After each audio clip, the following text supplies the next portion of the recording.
এখন আমরা যে জায়গাটাতে আছি এটা হচ্ছে পেহেলগামের লিডার ক্লাব পার্ক। লিডার নাম কেন?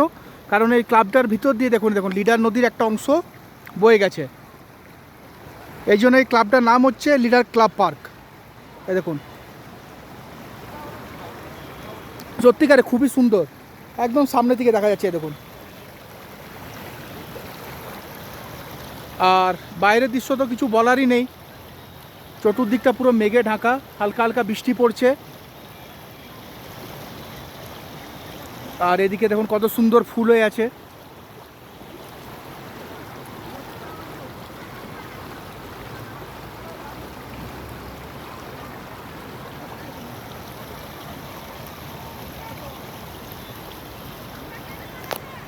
আর এদিকে একটু আমিও ভিউর মজা নিচ্ছি, সত্যিকারে খুবই ভালো লাগছে এখানকার ওয়েদার। তো কেমন লাগছে ভিডিওগুলো জানাবেন, আর চ্যানেলটাকে সাবস্ক্রাইব করে দিন, তাহলে আরও অনেক অনেক ভিডিও আপনারা দেখতে পাবেন। তো চলুন পাশে থাকুন, থ্যাংক ইউ। দেখা হচ্ছে আবার আপনাদের সাথে একটা নতুন ভিডিও নিয়ে। ততক্ষণ আপনারাও এখানকার ভিডিওটা দেখুন, কেমন লাগছে, ভালো লাগলে জানাবেন।